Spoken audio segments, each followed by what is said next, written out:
informal group. I'm Stephen Lindy, as most of you here. I want to welcome you here today and introduce our good friends from the Attorney General's office. Glenn Michaels is the Assistant Attorney General for the state of New York and works for Attorney General Andrew Cuomo in the Plattsburgh Regional Office, serving Clinton, Essex, and Franklin counties. He does consumer protection litigation and oversees not-for-profit and charitable giving matters. He was in private practice in Illinois and California for 12 years and has been with the Attorney General's office for 9. He's a graduate of Catholic University and Yale Law School, has a JD in 1982. I guess I'm never supposed to use the date, but I guess that's okay. He's also a priest with the Episcopal Diocese of Albany and has served as a rector of many rural parishes in Maine and New York. He moved here with his family to Essex originally in 1996, lives in Plattsburgh, was telling me that he enjoys walking to work and bicycling with his kids to school in the morning, which is a great thing about a small town. So very, very much happy to have you here and welcome. Thank you. And thank you for hosting us. It's probably too long an introduction for me, but the only reason I had Mr. Mundy do that is one of the great things about the Attorney General's office is we have regional offices all throughout the state, and as opposed to trying to find our main speaker, Mr. Clune, who has tremendous expertise, but I think is surrounded by hundreds and hundreds of other attorneys and staff here in Plattsburgh. You can call me up on the phone. I'll hand out my card to you afterwards. One of the things we try to do is here in Plattsburgh with our regional office is if any of you have questions, be it healthcare, consumer issues, knowing which state agency to turn to, we may not have all of the expertise. I certainly don't, but we have the connections, and with 600 attorneys plus working for the Attorney General's office, we have the expertise to find the answers that you need with respect to problems affecting not only consumer affairs, but in particular, healthcare. Our main speaker today, Mr. Timothy Clune, is the head of the Attorney General's Healthcare Bureau. They are one of our most popular bureaus, for better or worse. Thousands and thousands of phone calls and complaints already this year. And Tim is going to tell you a little bit about their work. He joined the office in 2007. Before that, for I think more than 15 years, he was with a group called Disability Advocates Incorporated. And if you think you and I have a tough time with health care, those who are disabled have even more problems. And Tim is a graduate of St. John's University and Albany Law School and is in the thick of things with respect to health care. So he's going to talk about some of the Attorney General's initiatives and work in that area, and I'm sure we'll be happy to answer your questions. So, Timothy Clune.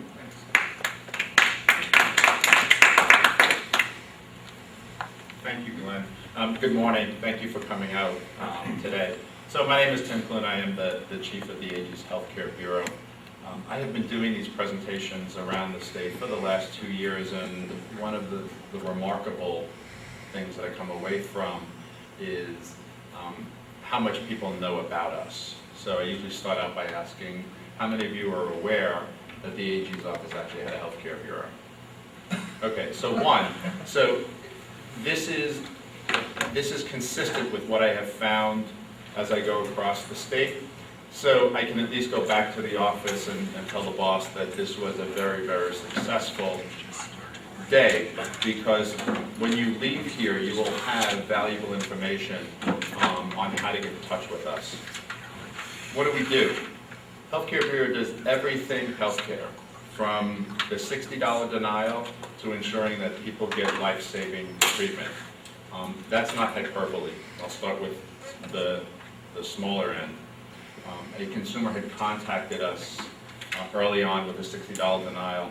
He had said, I'm in a position where I could actually walk away from this. I don't have the time or the money to pursue the insurance company. They have denied me every step of the way, but I believe that they're wrong.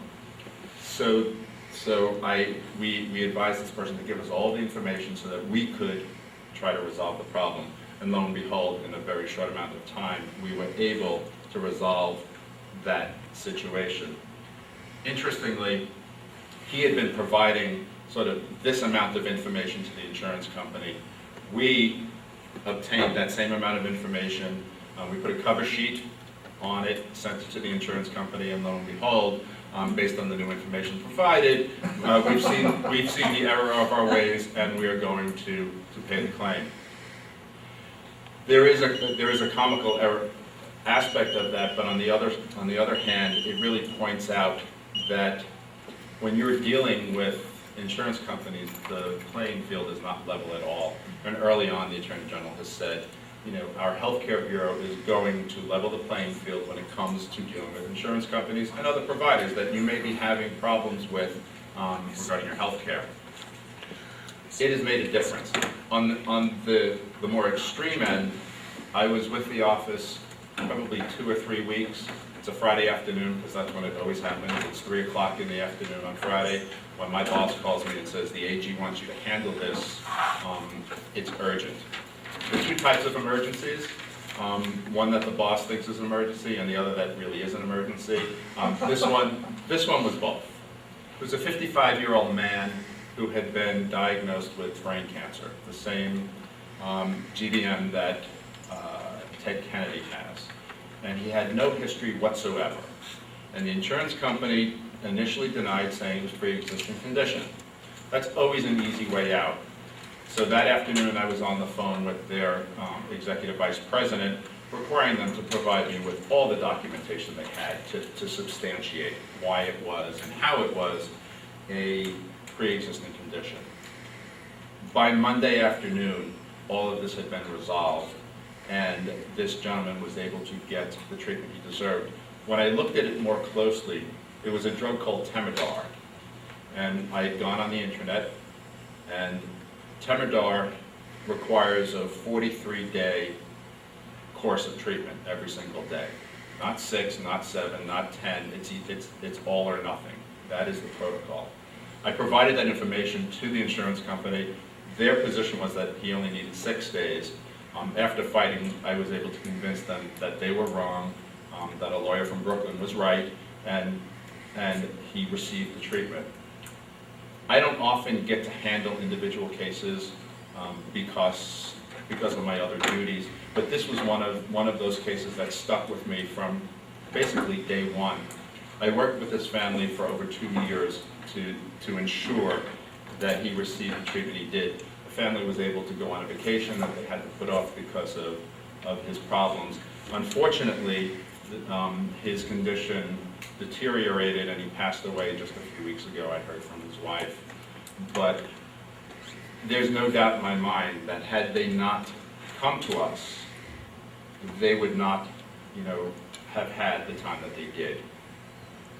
So for the Attorney General, his view on health care is that it is life and death. And if you've ever heard him speak, he has said that the balance of power is such that there are companies that are literally making life and death decisions. So he said, I want my healthcare bureau to be accessible to the public in every possible way. So those of you who have ever dealt with the touch-tone torture, you know what it is? Press 1 and maybe you'll get to the right person. Press 3, you eventually get to a person who can't help you. What the Attorney General said is, we have a decent phone system now, but it's going to be better. I've handed out a brochure to all of you. It's the salmon-colored one for the Healthcare Bureau, and on the back, there's an 800 number. And that 800 number is a direct line to the Healthcare Bureau. You will get a live person answering the phone between 8:30 and 4:30 every single day. The AG has joked on occasion that he's called the number just to be sure that people are answering it. He can only disguise his voice so much. We have a very, very dedicated staff in the Healthcare Bureau. These people belie all of the notions of lazy state workers. I have staff who come in on the weekends who have asked to work beyond their scheduled time because they don't want the complaints that we get in to be stale. We triage complaints when they come in. If we get emergency phone calls, we handle them right away. Part of the impetus for these town meetings that we call them is for us to know and for the Attorney General to know what's going on in Plattsburgh. You need to be in Plattsburgh. And we've broken out, these particular topics, healthcare, because issues that may be affecting the community here in Plattsburgh may be the same as those in Erie County or Nassau County, but maybe not. And in fact, this morning when we spoke, you raised an issue that I had not heard yet. So it really, really makes it important for us to get out and hear from you. Those are sort of some of the individual matters that we deal with. This Attorney General has a very, very systemic approach to dealing with problems. Identify the problem, resolve it for those people who have been affected, and then ensure that it doesn't happen again in the future. So I can give you an example. All of you are familiar with the term usual and customary rates. We pay extra money to our insurance companies to give us the privilege to go out of network. When you go out of network, there is going to be a higher cost that will be attributed to you that you have to pay. Most of our policies, if you take a look at them, it says we will pay the lesser of the actual bill charge or 80% of the usual and customary rate. So when I looked at that and when I have dealt with that, I presumed what I think all of you did as well. Let's say the bill is $100. I think that's the usual and customary rate because that's what my doctor is charging. So I'm thinking, fine, my insurance company pays 80, I can afford 20, I can do that. Well, what would happen is the bill would be submitted to my doctor, from my doctor to the insurance company. The insurance company would say, okay, we've got this. The usual and customary rate for this is $20, so we're only paying $16. Then you have to pay the balance, $84 back to your doctor. The Attorney General launched an investigation in late 2007, early 2008, and he identified this as a problem that affects consumers, it affects the quality of care that everybody receives, and said there has to be a fix to this.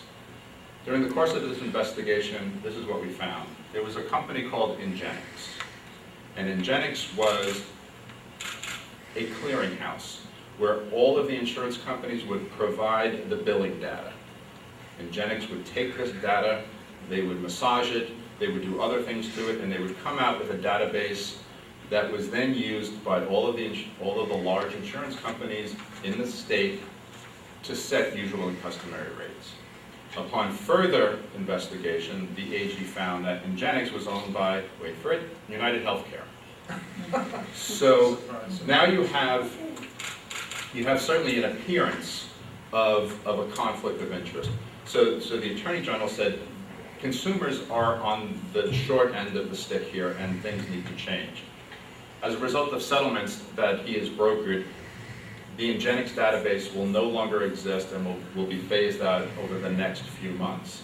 In its place, there will be a not-for-profit entity that will collect data. It will be independent of any insurance company, and it will create the usual and customary rates.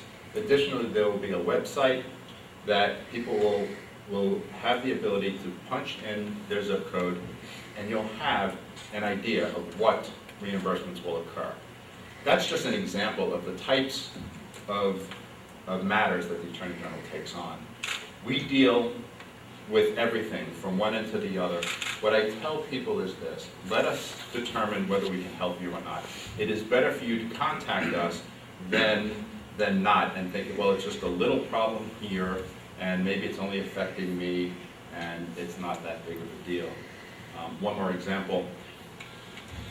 A lot of our investigations stem from individual cases.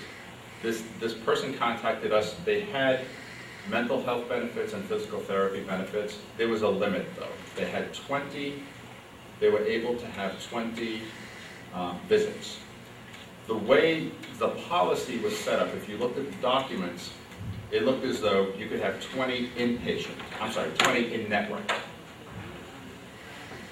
What this particular person did was, okay, I have a deductible on my policy anyway, I'm going to go out of network for all of these, and there was a $1,000 deductible, went out of network for 20 visits, paid the $50 on all those 20 visits, and now wanted to use the in-network benefits. The insurance company said, no, it's a 20 limit maximum, both in-network and out of network. When we looked at the documents, it was clear that, well, it was clear that there was an ambiguity, as well as it was just confusing to anyone who read it.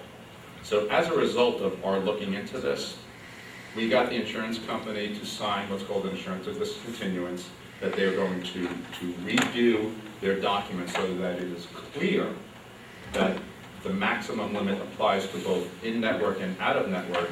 But as a result, we're looking at about $1 million in restitution back to consumers. I've done about 70 of these presentations around the state, and just to give you an idea of that, it is working. In 2007, we calculated that the Healthcare Bureau, our advocates and our attorneys were able to receive restitution for consumers in the amount of about $1.4 million. In 2008, that number was well over $4 million. Our calls, as Glenn has indicated earlier, we've gotten thousands of calls already this year. As of the end of April, we had over 3,000 calls, where last year we had about 7,000. So it makes a difference. The way that deceptive business practices and bad behavior changes is when they know we're watching. And we may not be able to get to it today, but we do watch, and we keep track of who contacts us, what the nature of the complaint is, and out of that, we're able to make a determination as to where to go next. What I like to do is, at this point, I could wax on about all of the other great work of the Bureau, but the most important thing that you know today is there is a place for you to call if you're having any type of health care issue. Odds are we'll be able to help you. If not, we'll be able to point you in the right direction, as Glenn said. The Attorney General's office has a lot of resources and a lot of different bureaus. Even if it's not healthcare related, we could be able to direct you to another bureau within the office. One last point, we have a Medicaid fraud control unit. In addition to, as the name implies, dealing with Medicaid fraud, they are also mandated to investigate abuse and neglect allegations regarding anybody who is in a facility, and that facility is broadly defined: hospital, nursing home, assisted living facility, adult home. So if you are aware of anyone who may be subjected to abuse and neglect in any type of facility, give us a call. You can always call me, and I can get you in touch with our Medicaid fraud control unit. They have been successful in rooting out people who are treating, our parents, our friends, in an inappropriate manner. The way it has come about with convictions recently was in cooperation with the families and the patients in nursing homes. We placed undercover cameras in nursing home rooms, and as a result, unfortunately, we were able to see sort of the bad treatment that was going on in abuse and neglect, and as a result, people were arrested, and they were charged and convicted. So the nursing home industry, they do not know what homes these cameras go into. It is just an agreement with the family. We work with the family, and as a result, I think behavior will change there as well, because they have no idea who is watching. So at this point, I'll open it up to questions, if you have any.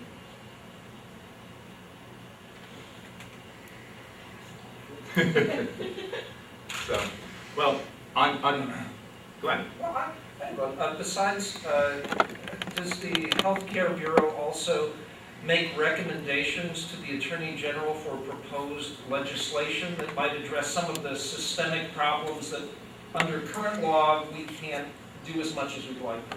Sure. We have a legislative bureau within the Attorney General's office, and actually his office is right down the hall from me. So when we identify areas that need a fix legislatively, we will direct them that way. With respect to the usual and customary rate investigation, there is talk and the development of regulations to deal with this as well. So again, it's an example of the broad brush the Attorney General uses to solve problems. So yes, we do that. In 2008, I believe that the Attorney General had recommended 5 bills, not on healthcare, but in other areas, and all of them were passed and signed into law. So when he does recommend legislation, it usually has incredible support. Do you see a difference between the types of problems that arise between upstate and downstate? Or put another way, do you see more scams going on in the city than you do in the rest of the state? Not necessarily. Okay. I think the scams happen all over the state. I think there are individual fact patterns that may lead to a particular problem, but the problems fall into particular categories. Some of them are specific to communities, but a lot of them, do repeat themselves.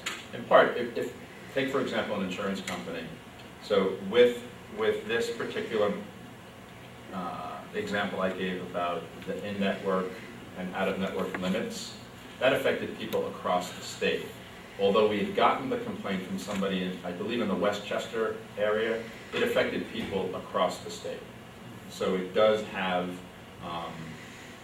when you're dealing with statewide companies, the important thing that we keep finding is that people just don't know. And the more we get out there and the more we tell people, the better it is, the better that we can make it. So, Yes, from an agency perspective, particularly the mental health and the addiction services, what we're finding is a disturbing trend in that many of our people seeking services, and of course it's not just 1 or 2 visits, it's ongoing, are essentially underinsured. So, they may have limited visits, or the reimbursement from their visit, it doesn't pay the cost of the service, even with a copay. And of course, many of the people can't afford a copay, particularly if it's ongoing. So what's happening is the agencies essentially are subsidizing the insurance companies. But as deficit funding and the funding streams shift in the state, we're not going to be able to do that. I mean, we will go belly up. We will not be able to subsidize this system the way it is.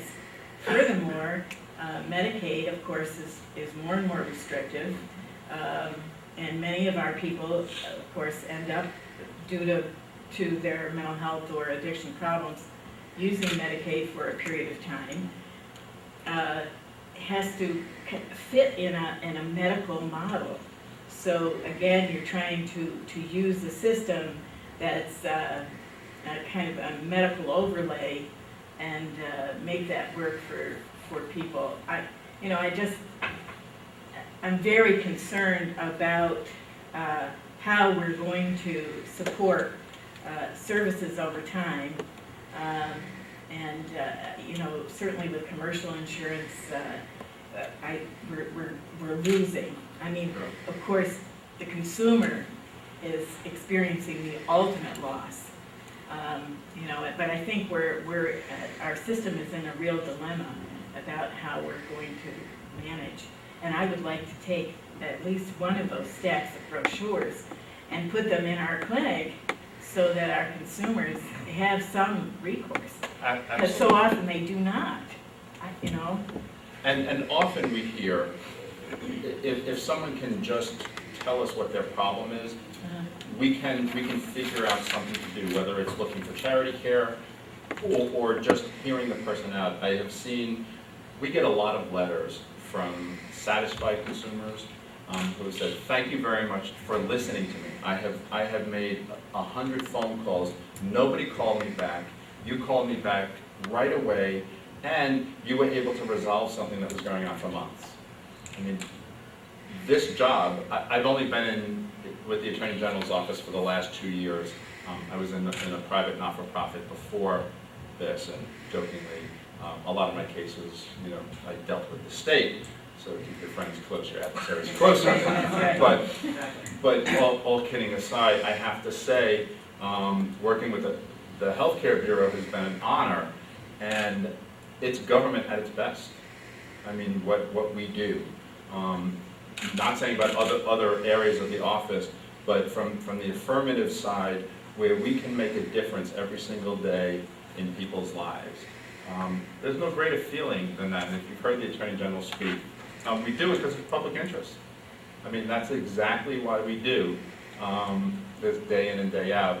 And, I have pushed our sort of director who sets up our outreach and said, we need to get up to the Plattsburgh area and Saranac Lake, and I've been in Watertown. I'll be in the middle part of the state next week, because it is invaluable. And that as long as I keep coming to groups, and I can count on one hand the number of people who are aware of our services, it's absolutely worthwhile. Getting back to your question, specific problems in specific areas. When I was in Watertown, the lack of Medicaid providers was something I had heard. Another huge issue, Right. yes. In a smaller rural community, that problem is not the same as maybe in Westchester, because there's so much, the density is a lot greater. But the problem in Westchester was physicians leaving the community, not just Medicaid providers, but just for a lot of other economic reasons. So we see a lot of overlap, and then a lot of individual problems coming out of particular communities. Well, I'm hopeful that there's some kind of intervention with the insurance industry regarding the coverage of needed services and/or paying at least the cost. I never am able to walk in a store or an agency and tell you how much I'm going to pay you, regardless of what your cost is. Yet that's happening to us kind of systematically. And again, who's going to foot that bill? At this point in time, it hasn't been decided, but certainly people with mental illness and addiction are not going to go away. And if services are restricted, where will that push out to? It's going to push out to our emergency rooms and increase hospitalizations, and it just has this ripple effect. And I think somewhere along the line we have to make decisions about how the system will be financed, and how people can access what they need. Absolutely, and the model of people in the community using the emergency room as their medical home Sure. is it's just not the way to provide, optimal medical care. It's disjointed, and it's more expensive. Oh, very, very much more. When you actually look at it. So, But sometimes it's their only option. absolutely. Right, In your that's case- right. But in your case, I can see both ends because I'm a broker. I can see the doctors, they've got to make a living. They can't live on a $23 Well, that's thing too. the other. And it's like, it's a catch-22. Yes, What it do they is. do? Yes, You're damned if you do and you're damned if you don't type thing. but again, But that doesn't make it right. well, and the people are caught in that wedge, So, again, I think as a state, as a society, we have to come to some kind of,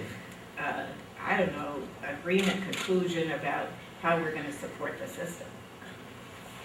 I think we're at the period in time that this issue has always been there, but I don't believe it can be ignored anymore. No, it's critical now. It is. It has reached critical mass, and on the upside, it has certainly gotten the attention of our elected officials. I mean, Thank goodness. it absolutely has. Thank God for Timothy's Law. Sure, but even that, you know, is difficult. I mean, just because Timothy's Law is in place, doesn't mean it can be easily accessed or used. And they have a finite amount. Well, Almost that's every right. is 20 visits, that's That's it. right, And that's not enough, you know that's not enough. right. But it's of course Yeah. better than nothing. And of course, again, if you don't take care of the situation here, it comes out here even more difficult to manage. It's like, you know, incarceration is expensive, hospitalization is expensive. You know, if you can intervene here, you can maybe prevent those things, or certainly have a much better opportunity to do so. Sure. If you have complaints regarding Timothy's Law, I mean, we look into those as well. Good. So I would urge you to contact us there. Well, on behalf of the Attorney General, I want to thank you for coming out today. This doesn't have to be the first and last that you ever hear from us. You have a way to contact our office. Please do not hesitate to do so. If you've got any questions whatsoever, we'd be happy to help you. Thank you very much.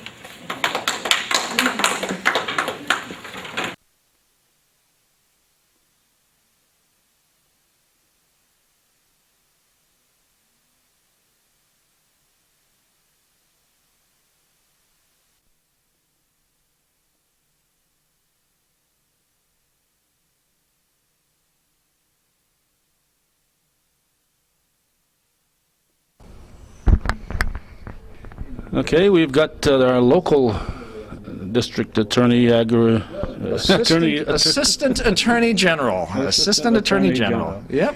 And your name is Glenn Michaels. That's right, and I work out of our Plattsburgh Regional Office, which serves Clinton, Essex, and Franklin counties, and we are the voice of the Attorney General and the ears of the Attorney General right here in the North Country, and so I encourage folks who have an issue of any sort to contact us, and we'll in many cases be able to help you, or since we represent all areas of state government, often we can get you to the right person so that your problem can be resolved quickly. Okay, and are you there regular business hours? 8:30 to 5, Monday through Friday, and we have an answering machine, and if you call after hours, we'll get back to you right away. We're located at 43 Durkee Street, up on the 3rd floor, and would love to hear if folks are encountering problems of any sort. We say that the Attorney General is the people's lawyer, the lawyer for the people of the state of New York, and if there are problems out there, we would like to know about them so that we can go to bat for you. Okay, 43 Durkee, is that new building that's in the parking lot? It is not. It's the old. It's the old. That's right. It's the old Merkel's department store. We're up on the top floor of the old Merkel's department store, and here in this local area, folks can call us at 562-3282, and what I tell them is that your tax dollars is already paying for a wonderful service. We mediate all sorts of consumer complaints free of charge. Our health care bureau resolves all sorts of denied insurance claims. Folks are already paying for this service through their tax dollars. We have very dedicated employees doing that, so we want people to use that service and get what they deserve. And if they don't call you, the worst thing you can say is we can't help you. And it's very rare that we can that we say that, because in most cases, if we, as the Attorney General, can't help you, we can refer you to the Department of Government that can help out. We aim to be a clearinghouse for information about all areas of government and not-for-profits that can help the people. So you're trying to disprove that old joke that I'm from the government, we're here to help? I think if folks will try us, they will find that we have dedicated staff who work extra hard to get people whatever help is out there, and we'll go to bat for you. Okay, now I have to tell you that I got very confused during Stephen's Monday introduced you with your introduction, because you graduated from Catholic University. You're an Episcopalian priest. That's correct. And you're in the Attorney General's office. So tell us how that. Oh, all I practiced law for a number of years. I went into the ordained ministry and served churches in Maine and in New York. I was the rector in Essex, New York for a number of years. And at one point, then Attorney General Eliot Spitzer asked me to consider going back into law and serving the people that way. And I've been doing that for the last 9 years. And I currently serve Episcopal and Lutheran churches on a part-time basis, filling in with preaching and assisting with services. So I sometimes say to folks, in the North Country, it helps to have more than one job, and so I have more than one job. But in this context, I'm an assistant attorney general and proud to serve the people of New York that way. Okay, so you're the backup at Trinity, and That's right, and I also help out at Redeemer Lutheran Church here in Plattsburgh as well. okay, so there's a lot of other reasons for people who don't need the Attorney General's services. There are a lot of other reasons for people to run into you also. Then. Well, I would hope so. Okay. Great, good to talk to you All today. right, thanks, Len. Bye-bye.